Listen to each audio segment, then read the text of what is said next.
మీ ఎలాంటి వ్యాపార ప్రకటనలకైనా వెంటనే మా ఛానల్ సంప్రదించండి. నమస్తే. ప్రస్తుతం మనతో పాటు ప్రముఖ ఆధ్యాత్మికవేత్త, జ్యోతిష్య వాస్తు పండితులు, లలితాదేవి ఉపాసకులు బ్రహ్మశ్రీ నానాజీ పట్నాయక్ గారు ఉన్నారు. గురువుగారితో మాట్లాడదాం. నమస్కారం గురుగారు.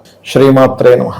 గురుగారు, నవంబర్ మాసం విశేషంగా తులారాశి వాళ్ళకి ఈ నెల ఎటువంటి అదృష్టాన్ని తీసుకురాబోతుంది? ఓవరాల్గా ఎలాంటి దైవారాధన పరిహారాలు చేసుకుంటే బాగుంటుంది? తప్పకుండా అండి. నవంబర్ 17వ తేదీ వరకు తులవారికి రాశిలో రవి యొక్క సంచారం జరుగుతుంది. సో ఈ రవి ఏంటంటే 11th లార్డ్ అండ్ బాధకుడు కాబట్టి ఒక్కొక్క గ్రహాన్ని బట్టి ఒక ఫలితం ఉంటుంది. ఇప్పుడు వీళ్ళకి రవి లగ్నంలో ఉంటూ 12లో ఉండే శుక్రుడు 2వ తేదీ నుంచి నీచభంగ రాజయోగాన్ని ఇస్తున్నాడు రవికి. అంటే బాధకుడు అయినప్పటికీ నీచభంగ రాజయోగం కలుగుతుంది. అలాగే బుధుడు కుజుడు 2వ స్థానంలో ఉండడం, పంచమంలో రాహు చంద్రుడితో కలిసి ఉండి మొదట్లో ఒక 2 రోజులు అక్కడే ఉంటాడు చంద్రుడు రాహుతో పంచమ స్థానంలో. 6లో వక్రించిన శని, అలాగే లాభంలో కేతువు అండ్ దశమ స్థానంలో గురువు ఉన్నాడు, 12వ తేదీ వక్రిస్తున్నాడు. అయితే ఈ యొక్క గ్రహస్థితిని బట్టి అసలు వీళ్ళకి ఎటువంటి మెయిన్ ఇన్సిడెంట్స్ ఉంటాయి లైఫ్లో, అంటే లైఫ్లో అంటే ఇన్సిడెంట్స్ ఈ నవంబర్ మాసంలో, అలాగే ఏ విషయాల పట్ల జాగ్రత్తగా ఉండాలి, పరిహారం ఏమిటి అని చెప్పేది నేనైనప్పటికీ కూడా చెప్పిస్తుంది సాక్షాత్ లలిత అమ్మవారిగా భావిస్తూ. ఫస్ట్ ఆఫ్ ఆల్ ఏంటంటే 2వ తేదీ నుంచి ఒక 10-15 రోజుల పాటు కొంచెం సక్సెస్ రేట్ అనేటువంటిది పెరుగుతుంది. ఎందుకంటే లగ్నంలో లాభాధిపతి ఉండి శుక్రుడు ద్వారా నీచభంగ రాజయోగం జరిగింది. అయితే ప్రతిదానికి కూడా ఇది ఇలా వెళ్తే వస్తుంది, కానీ అది ఇంకా ఏ మార్గంలో మనం ముందుకు వెళ్తే బాగుంటుంది అనేది ఒక లెక్క ఉంటుంది. వీళ్ళు గణపతిని సూర్యుడిని ఎంత ఆరాధిస్తూ ఉంటే, ఎందుకంటే సూర్యుడి యొక్క రాశుల్లో కేతు ఉండి కేతు ఎనర్జీస్తూ ఇప్పుడు ఇక్కడ రవి ఉన్నాడు లగ్నంలో, అది మనం అబ్జర్వ్ చేయాలి. సో అదొకటి. 2వ స్థానంలో అంటే కుటుంబ ధనస్థానంలో కుజుడు బుధుడు ఉండి ఆ యొక్క బుధుడు పర్టికులర్గా 10వ తేదీ నుంచి వక్రిస్తున్నాడు మళ్ళీ. సో కుటుంబ వ్యవహారాలు అంటే ఇంట్లో ఉండే వాళ్ళతోని, జీవిత భాగస్వామితోని తెలియని చిన్న చిన్న మనీ మ్యాటర్స్ విషయంలోని, లేకపోతే యాన్సిస్టర్స్ ప్రాపర్టీకి సంబంధించిన మనీ మ్యాటర్స్ విషయంలోని కొద్దిగా ఘర్షణ వాతావరణం మొదటి 10 రోజులు ఎక్కువగా చూపిస్తుంది. కాబట్టి ఈ యొక్క విషయాల్లో వీళ్ళు జాగ్రత్తగా ఉండాలి అనేటువంటి చాలా స్పష్టంగా ఉంది. అలాగే వీరికి ఏదైనా ఉద్యోగ అవకాశాలు లాంటివి ఏవైనా కానీ 12వ తేదీ లోపలే వీళ్ళు సెట్ చేసుకోవడం మంచిది. 12 దాటితే ఏమవుతుందంటే 12వ తేదీ నుంచి ఇప్పుడు ప్రజెంట్ కర్కాటకంలో ఉచ్చస్థానంలో ఉన్నాడు. అంటే ఏదైనా ప్లానెట్ కనుక దశమ స్థానంలో ఉచ్చస్థితిలో ఉంటే ఆ లగ్నానికి శుభుడైనా పాపైనా కానీ అక్కడ కొంచెం ఫైనాన్షియల్ గ్రోత్ని, ఎందుకంటే అక్కడ నుంచి 2వ స్థానాన్ని చూస్తుంది కాబట్టి ఫైనాన్షియల్ గ్రోత్ని, అలాగే ఉద్యోగ సంబంధించిన విషయంలో మారడం ద్వారా మంచి ఫలితాలను ఇస్తుంది అక్కడ. కాకపోతే ఎప్పటి వరకు 12వ తేదీ వరకు. 12వ తేదీ దాటితే ఏంటండి అంటే వక్రించిన గురువు, వక్రించిన గ్రహం ఎప్పుడు కూడా టీచింగ్ ఫీల్డ్ వాళ్ళకి దూర ప్రాంతాలకు వెళ్ళడం ద్వారా ఉద్యోగ అవకాశాలు, వేరే ఇతర రాష్ట్రాలకు మారడం ద్వారా ఉద్యోగ అవకాశాలను ఇస్తుంది. ఓకే. అయితే ఏదైనా 12వ తేదీ లోపల వీళ్ళు కనుక ఉద్యోగ సంబంధం చూసుకున్నట్లయితే బాగుంటుంది అనేటువంటి చాలా స్పష్టంగా చూపిస్తుంది. ఇక అలాగే కొంచెం సంతాన సంబంధించినటువంటి అంశాలలో కొద్దిగా స్ట్రెస్ అనేటువంటిది ఉంటుంది. అలాగే సంతానాన్ని కొంచెం అంటే సంతానం కంటే కూడా సంతానంలో కొద్దిగా స్ట్రెస్ ఉన్నప్పటికీ సిబ్లింగ్స్ ఎవరైనా కానీ విదేశాలకు వెళ్ళాలని ప్రయత్నం కనుక చేస్తున్నట్లయితే ఖచ్చితంగా, ఎందుకంటే చర్రాసుల్లో ఉన్నాడు 3వ అధిపతి, వాళ్ళు వెళ్ళడానికి ఎక్కువ స్కోప్స్ అనేటువంటివి పెరుగుతాయి అక్కడ. ఇక వీరికి ఇంటిలో అంటే ఉన్న గృహంలో ఏదైనా ఒక ఇంటీరియర్ గాను ఒక డిఫరెంట్ ఇది చేసుకోవడానికి చాలా బాగుంది.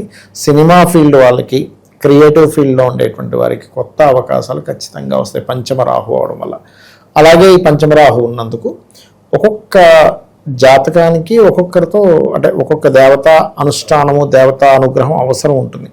అయితే ఈ తులవారికి పంచమ స్థానంలో రాహు ఉన్నందుకు వీరు ఈ నవంబర్ మాసం అనే కాకుండా ఇంకొక సంవత్సరం నెల వరకు కూడా ఎంత వీళ్ళు దుర్గాదేవిని ఆరాధన చేస్తూ ఉంటే శత్రుభయం తగ్గుతుంది. రుణ రోగ శత్రుత్వాలు 3 కూడా తగ్గుతాయి వీళ్ళకి ముఖ్యంగా. అలాగే ఇమ్యూనిటీ పెరగడం, కొంత ఫ్రెండ్స్ రిలేటెడ్గా బాగుండడం, ఇలాంటివన్నీ జరుగుతాయి. కాకపోతే వీళ్ళు ఎక్కడా కూడా ఈ నెలలో ముఖ్యంగా మొదటి 12 రోజులు షేర్ మార్కెట్ జోలికి అసలు వెళ్ళకూడదు అనేటువంటి చూపిస్తుంది. ఎందుకంటే ఇక్కడ షేర్ మార్కెట్ కారకుడైనటువంటి బుధుడు 2వ స్థానంలో ఉంటూ పాపగ్రహంతో కలిసి ఉన్నాడు, అదొక పెద్ద మైనస్. అయితే ఇక్కడ పంచమ స్థానంలో రాహు ఉన్నాడు.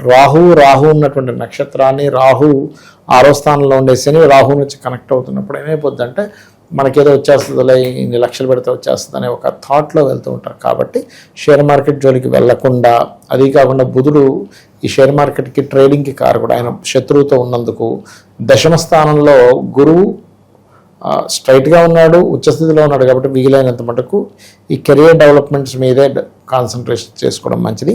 అలాగే వ్యాపార సంబంధించిన విషయంలో కూడా ఈ నెల జాగ్రత్తగా ఉండాలి. ఎందుకంటే ఇక్కడ వ్యాపార లాభాలన్నీ మనం లాభస్థానంలో చూస్తాం.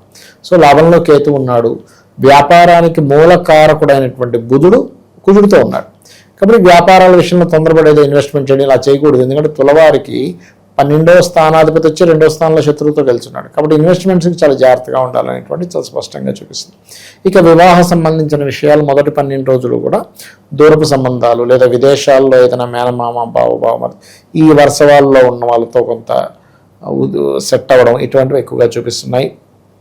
అలాగే విదేశీ సంబంధాలతో పాటు దూరం బంధువులు ఎవరైనా విదేశాల్లో ఉంటే వాళ్ళ యొక్క సహకారంతో కొంత విదేశాలకు వెళ్ళేటువంటి ఆస్కారము ఇవి బలంగా చూపిస్తున్నాయి. అయితే ఇక్కడ మెడికల్ రంగాల్లో ఉండేటువంటి వారికి మాత్రం ఖచ్చితంగా, ఎందుకంటే లగ్నంలో 2వ తేదీ నుంచి ఒక 15 రోజుల పాటు నీచభంగ రాజయోగంలో ఉన్నాడు రవి. కాబట్టి మెడికల్ రంగాల్లో ఉండేటువంటి వారికి పాజిటివ్గా ఉంటుందని చెప్పొచ్చు మనం. అది ఇక వీరికి ముఖ్యంగా 1, 2, 29, 30 తేదీలు ఎవరైనా ఉద్యోగం ఇప్పిస్తామంటే మీకు ఇన్ని డబ్బులు కట్టండి అంటూ, లేదా మీరు జాబ్ చేస్తున్న ప్రదేశంలోనే ఎవరైనా ఫ్రెండ్గా పరిచయం అయ్యి వాళ్ళ వల్ల ఏదైనా కొంతవరకు ఇబ్బంది రావడము, లేదా ఈ పర్టికులర్గా ఈ 4 రోజులు కూడా ఏంటంటే ఈ షేర్ మార్కెట్ అని, లేకపోతే ఎవరో ఏదో ఆశ చూపించి మీకు ఫలానా ఇంత డబ్బులు వస్తాయి మీరు లక్ష పెడతాయి అని ఇట్లాంటివి జోలికి మాత్రం వెళ్ళకండి అనేటువంటి చాలా స్పష్టంగా గోచరిస్తుంది ఇక్కడ. అది సో భూముల విషయంలో జాగ్రత్తలు తీసుకోవాలా, ఇన్వెస్ట్మెంట్స్ కరెక్ట్ అని అంటారు ఈ టైంలో? ఫస్ట్ ఆఫ్ ఆల్ ఏంటంటేనండి, ఇక్కడ భూముల్ని మనం 4వ స్థానంలో చూస్తాము, 2వ స్థానంలో కుజుడు ఉన్నాడు ఇక్కడ. సో మీడియేటింగ్ చేస్తుంటారు చూసారా, భూముల మీద ధనం సంపాదిస్తారు. అంటే అలాగే వీళ్ళ ల్యాండ్ ఉండదు, కానీ వేరే వాళ్ళ ల్యాండ్ని అమ్మిపిచ్చి పెట్టడం ద్వారా వీళ్ళకి డబ్బులు వస్తాయి. అటువంటి కాంబినేషన్ ఎవరికైతే ఉంటుందో, ఇప్పుడు 2లో ఉండే కుజుడు భూమూలక ధన యోగాన్ని ఇస్తున్నాడు. కాకపోతే వీళ్ళు ఏదైనా ల్యాండ్స్ తీసుకునేటప్పుడు కొంచెం ఫ్రాడ్ అయ్యే ఛాన్సెస్ కూడా సేమ్ టైం ఉంది. ఎందుకంటే ఈ శని రాహుతో కలుస్తున్నాడు, పంచమంలో ఉండే రాహుతో. కాబట్టి ఇది పర్టికులర్గా ఇది ఈ యొక్క ప్రభావాన్ని చూపిస్తుంది. విశేషంగా ఈ నెల ఎలాంటి జాగ్రత్తలు పరిహారాలు తీసుకుంటే బాగుంటుందంటారు? ఈ నెల వీళ్ళు ఎక్కువగా దుర్గాదేవి ఆరాధన చేయాలండి. దుర్గాదేవి ఆరాధన నవగ్రహాల్లో పర్టికులర్గా శని, రాహువు, కేతువు ఈ 3 గ్రహాల దగ్గర దీపారాధన చేయాలి. చేసినట్లయితే ఖచ్చితంగా వీరికి బాగుంటుంది. వీలైతే ఓం దుమ్ దుర్గాయ నమః అనే నామస్మరణ చేయడం కూడా మంచిది. ఇందాక మనం అనుకున్నాం ఎక్కువగా ప్రలోభాలకి గురయ్యే ఛాన్సెస్ ఉందని చెప్పి. సో విజన్ క్లారిటీగా ఉండాలి, మోసాలకు ఎవరు ఏం చెప్పినా కూడా త్వరగా నమ్మకుండా ఉండాలంటే క్లారిటీగా ఉండాలి. అవునండి. స్పష్టమైన థాట్స్ కోసం ఏదన్నా ఒక రెమెడీ ఏదన్నా ఉంటుంది? మీరు మంచి ప్రశ్న వేశారు. ఎందుకంటే ఇక్కడ వీళ్ళకి ప్రజెంట్ 5వ స్థానంలో రాహు ఉన్నాడండి.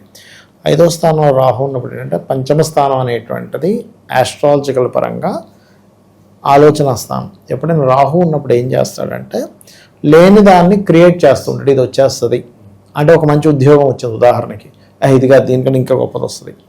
ఆశ మంచిదే, మనిషి ఆశపడాలి, ఆశ లేకపోతే మనిషి చేయలేడు. కానీ ఒక ఊహలో పెడుతూ ఉంటుంది. కాబట్టి ఊహలకి వెళ్లకుండా మిమ్మల్ని కాపాడేది కేవలం దుర్గానామాన్ని మాత్రమే.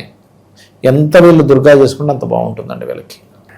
సో ఓవరాల్గా ఈ నెల ఈ రాశి వాళ్ళు ఎలాంటి ఫలితాలు ఉంటాయి, ఎలాంటి జాగ్రత్తలు తీసుకోవాలని చాలా బాగా వివరించారు. ధన్యవాదాలు. శ్రీమాత్రే నమః.